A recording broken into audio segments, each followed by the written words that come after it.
It's Ehizoje, everyone's favorite Nigerian. This that real life shit, nigga. All right, y'all. We got Wales. Let's keep going. We gotta talk about Trump. Oh, I'm really white. this is my least Benin, favorite. okay. Y'all- Ivory Coast. If y'all could pour up for Marcus, please. Pour for war. May you pour up for my friend, Walk him. Walk him. please.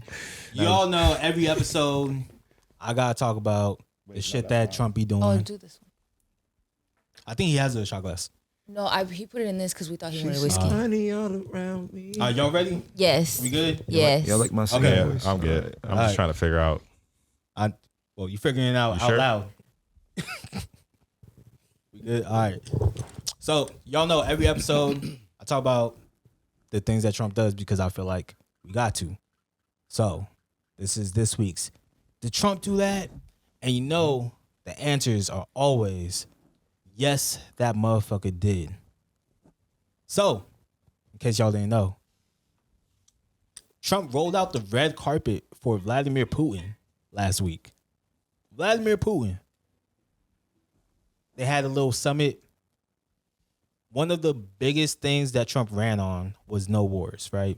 He said, hey, we're going to end the Ukraine-Russia war the first day I'm in office. America first, right? We are 6 months into his presidency. The Russia-Ukraine war is still going on. Not only that, Trump is now parroting Russian talking points. 2, 3, rolled out the red carpet for Vladimir Putin in Alaska. And after their meeting, took 0 questions. So let me get this straight. So Vladimir Putin was visiting America via Alaska. Yeah, he Yes. flew to Alaska. Alaska's right next to Russia. And to pander to and be hospitable to Vladimir Putin, you said Trump spewed out Vladimir Putin's talking points or Russia talking points. Beforehand and afterwards, but not on the actual day because he took no questions. What were some things he said to... Essentially that Ukraine has to give up certain land Yeah. in order for there to be an actual peace treaty or a ceasefire between Ukraine and Russia. He's also stated that on multiple occasions that there are ceasefires in place, but guess what? There's no real ceasefire in place. Russia's still bombing Ukraine, right? So afterwards, Ukraine and a bunch of the European leaders ended up having to come over to the United States, and like almost immediately after that meeting, just to talk to Trump and to be like, yo, like, Yeah. you cannot be saying these things. You can't be. Go ahead. And the problem with what EJ said earlier, that they're claiming that Ukraine needs to secede a certain portion. I forget that land is called in Ukraine, but they need to secede that for peace to be able to exist. Ukraine has been on record since day one. They are not seceding any of that land. So that's really the biggest issue where it's like, I ain't gonna lie, I kind of did lose track of the war since it started. Correct me if I'm wrong. Like, please, like, educate me. I'm asking because I don't know. This started because Ukraine was kind of minding their business, right? Minding their business, yeah. And Ukraine, geographically, Right next to Russia. is right next to Russia, but also kind of, so there's like Western Europe and Eastern Europe. Western Europe, like England, France, so on and so forth, like they kind of align with like democracy and Western politics. You talking about NATO? Yeah, Or what used to be NATO. Yeah, NATO. So Ukraine historically has been leaning towards what Russia does, but because of Ukraine's cultural and geographic influence, Russia, correct me if I'm wrong, Russia, specifically Putin, have been anxious or nervous about Ukraine leaning towards NATO. Well, before right? Ukraine was ever a country, it used to be part of Russia. Part of Russia. Yeah, so a lot of the talking points is Russia reclaiming the land, but obviously this is a country that's already been, how do I say it? kind of It's similar to how recognized. like China and Taiwan are. No, it's a little different because that one's a little bit more up in the air about whether or not Taiwan's an actual country, right? Ukraine is like they're in the United Nations. They have representations Got you. and things of that nature. So this is like it's been codified already. Like this is an actual country, right? Right. At this point, right? It's like we're supposed to be helping Ukraine out because Ukraine doesn't have all the weapons it could have because it's been in the NATO deal, right?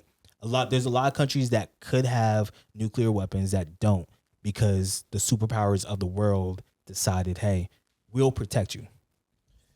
I guess what I'm saying is that like Russia or Putin decided to fuck with or invade or however you want to word it, Ukraine To reclaim because land. they were leaning towards NATO and us. Not because of political aspirations. It's because they were just geographical. Like they just wanted to reclaim certain land.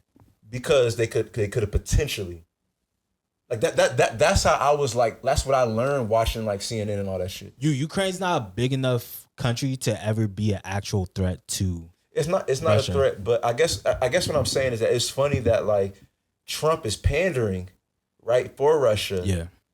And saying no, they need to like just give Russia what the fuck they want and we can end the shit.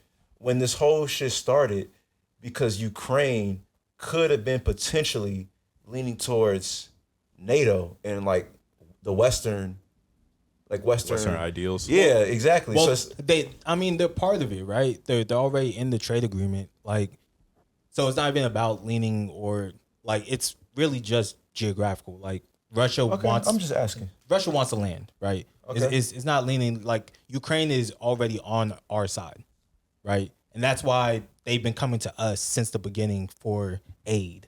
But if Ukraine, like politically, was like we are Russian, we whatever Russia got going on, we are Eastern Europe. I forget the word. I used to know this shit. I forgot because I stopped paying attention. We are in line whatever the fuck Russia got going on. I don't think Russia would have fucking like invaded or tried to invade. Well, it depends. If they decide to give the land away, then I don't think they would have invaded either. But if they still were like, hey, no, you cannot have this land, I think Russia still invades. I feel like the land shit from like this has been going on for like 4 or 5 years now. Longer than that. Like since how long? When did this war start? Like the war or like the tensions? Wait, yeah. Not the tension. Like actual when Russia declared This war. I remember specific watching war? that shit on TV. This specific war is like 3 years ago. Okay, 3 years ago. I feel like the land shit is like that Russia's demanding and trying to ask for is like just like fake trying to meet me halfway. It's kind of like Is that like a red herring or what? What? So Not a red herring. So here's but like the issue with like the kind of the logic you're going, like the road you're going down. I'm asking. I'm not debating. I'm truly asking. I know. So, I'm not debating you either. I'm just answering your questions. If that was the case, right, then why would Russia ever consider a peace treaty? If it was always because of political ideals and beliefs, wouldn't Russia then say, hey, I don't care about this land. I care about the way that you guys are viewing certain shit instead of this land being, the end all be all. yeah, how about you guys just align with us? That would then be that case. I feel like Yeah. Otherwise, they would just be like, hey, I'm going to burn you guys to the ground the same way Israel's doing to Palestine. to answer your question. Free Palestine. To answer your question, backwards, isn't nigga. I don't know what the latest on I don't know what the scoreboard is. Isn't Ukraine kind of like winning the war? Nah, they're getting shit on. It goes back and forth. they- Because at one point Ukraine was up. They- next minute Well, Russia's up. it's all propaganda, right? So Russia's a way bigger country than Ukraine. Right. Yeah. So eventually, in a war of attrition, Yeah, the bigger country's going That's to not win. a good. Because I remember when the shit was announced, it was like, oh, this is gonna be a clean sweep because Russia's gonna bully Ukraine. And then I was following it, was like, wait, Ukraine is actually like fighting back and like kind of holding it down. So the reason why Ukraine was able to put up like so much like defensive like capabilities in the beginning is because we were giving them a bunch of our old like military weapons and things of that nature. Once Trump got into that was office, when Joe Biden was in office. yeah, that was correct. when Biden was in office. Once Trump got into office, he cut back all of that. Yeah. Right? Because he said we're trying to save money. But in actuality, we're never giving just money to Ukraine. We're giving outdated military equipment and weapons to the value of whatever those military packages were. Right? So we ended up not even saving any money. But that's a whole other discussion. But once we stopped like sending over like all the resources that we were sending over, Russia started doing what Russia does. Yeah. I can't I can't speak for the podcast. I can't speak for y'all. I can only speak for my own personal beliefs. I think Trump is weird, and I think he's pussy for like kind of folding into like Russia a little bit and like just tap dancing just because this nigga's visiting Alaska. Well, he's always had that weird infatuation with Vladimir Putin since the beginning, since his first. He admires him. Yeah, like that's who he wants to be, basically. Like he wants to be able to Ukraine- run the United States like the way he runs Russia. So Ukraine is a potential ally. not surprised, disappointed, Ukraine but not wants surprised. I think we should embrace Ukraine. I think we should support Ukraine. I don't think we should be supporting fucking Russia, bro. Me personally, I can only speak for myself. I think we would all agree on this. Okay, cool. Yeah. Cool. Yes, sir. Anyone else? Lauren, you. Loren, good, bro. I'm assuming. I'm assuming. She has her own mic. I'm assuming. Just That's body all right. language and everything. No, it's just because I'm not as informed as I would like myself to be, so I don't want to give incorrect information. I mean, you could just say fuck Trump and then. Oh, but I say that almost every pod, Well, you didn't say it this pod. So and I said other things, and you told me to chill. So when did I? Oh, this is true. During the Dodger conversation we had, I didn't say chill. I Talking said about wake the that Dodgers up. without me? no, I I feel like talked they to you about escalated the though, and Dodgers, she and you said told something. me. No, I said wake. I said talk about I it. said whoever wants to do it. Oh, that Oh, one. Yeah, well, see that one. that's different. Yes, that's like the different. red button. That's yeah. different. That's different. I said you could say fuck Trump. I said you could fuck Trump. She's trying to push the red button.